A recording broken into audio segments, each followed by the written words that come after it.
everybody, what's up? It's been a while since my last video, and today I'm just going to be going over the police report and everything on the incident that happened with my car, with the wreck, and just kind of updating on everything. A lot of y'all have been messaging me and asking me what's happened and if I've heard from the insurance and everything, so I'm going to go over that in this video really quick with y'all.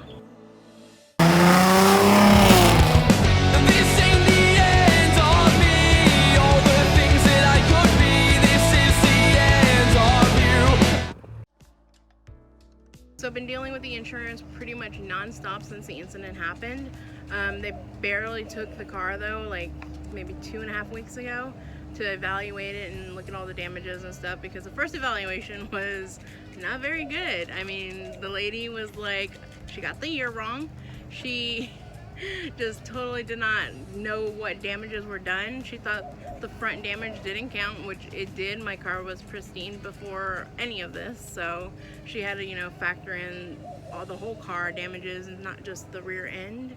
And it was kind of like, okay, well, let's hurry up. So then they finally took the car and dealing with another person, and he's wanting the receipts for everything on the car, the labor for everything on the car, which is kind of tough because I did most of my labor myself, but luckily I had a friend that did help me with everything, and shout out to John Dally for coming through with receipts and helping me get all that done and verifying the parts on my car for me. That was like a huge thing for me because I was like, do I have to sit there and do your job? And again, verifying all the parts, I had to go sit there and find all the receipts from American Muscle and from LMR Bugs. Ooh, it's hot out here also.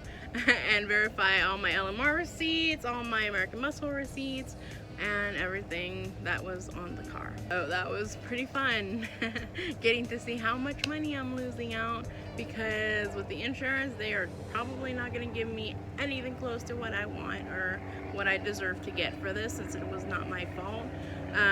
There was over $10,000 worth of parts in that car, including labor. I mean, not all the labor was accounted for because, again, other shops did the labor, body work, any paint jobs were done. I didn't have the receipts for that. I never thought I would be in this situation where I would need them. So yeah, it's been a pretty fun mess. The shop is also dealing with similar issues with the insurance and not getting, because his shop was pretty badly damaged. His lift was damaged, toolbox. I mean, we're the victims and we're having to pay for it, for the other person's actions. According to the police report, he didn't got off with nothing, not a scratch, not a ticket, nothing. And that's just not fair, honestly. He needs to be held accountable for his actions and negligence. And according to the police report, he wasn't on drugs or anything that it says, but it's pretty basic. They said he hopped the curb.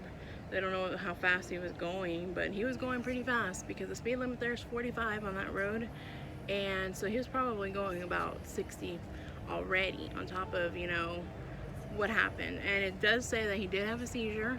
That wasn't made very clear. There was people on Facebook harassing me because he had a seizure. Okay, the thing is, he was not supposed to be on the road.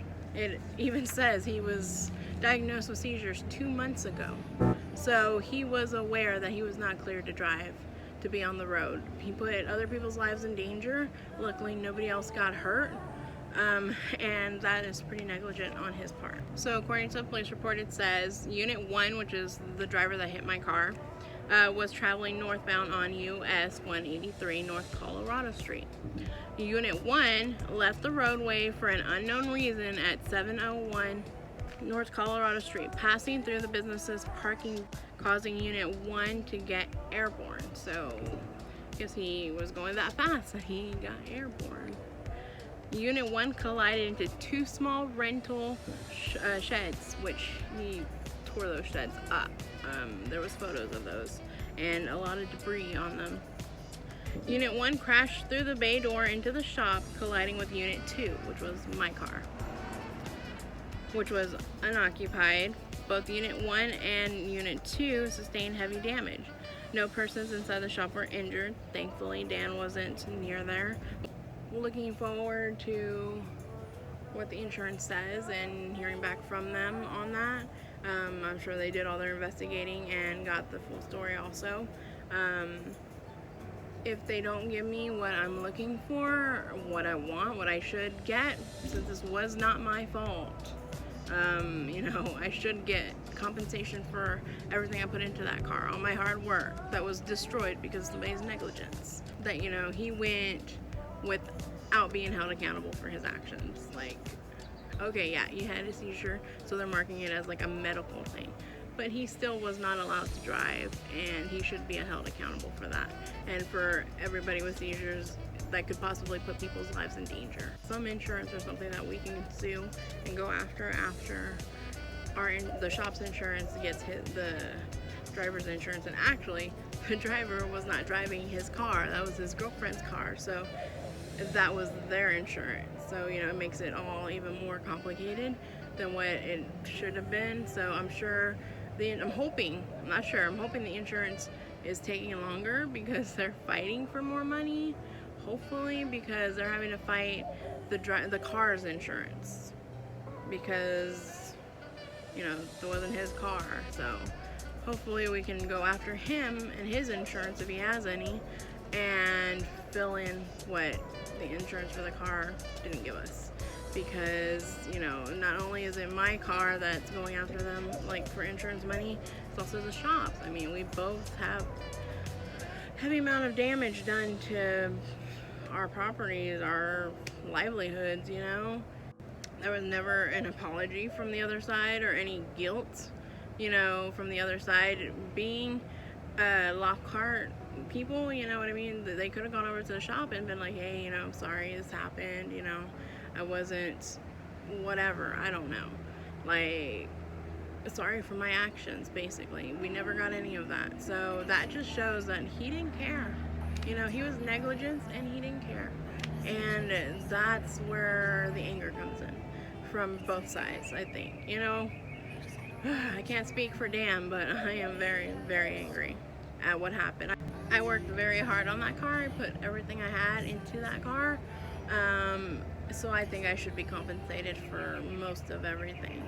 And I hope the insurance does me right. I mean, Dan's, you know, assured me that he will take care of this and handle it, and that I will be taken care of. So I trust Dan with everything, and that this will be taken care of right.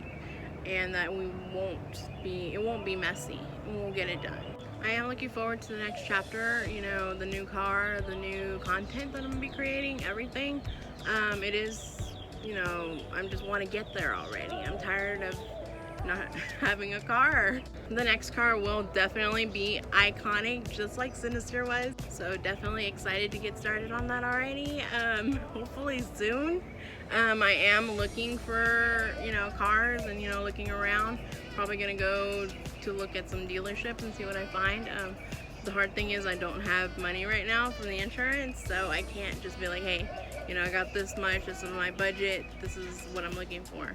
Can't do that. So we'll see what happens. I appreciate every single one of y'all that messages me on Instagram and Facebook, you know, asking how I'm doing, making sure everything's okay. I do really appreciate that. That keeps me going and keeps me wanting to, you know, get another car and make content for y'all so y'all can see my journey. I do plan on keeping y'all updated on everything along the way, especially when I go look for new cars, and take y'all along on that journey with me. So thank you for watching. Like, comment, and subscribe if you haven't already. Hit that little bell up there so you can get some updates when I upload new videos, because you're going to want to stay tuned for the new content.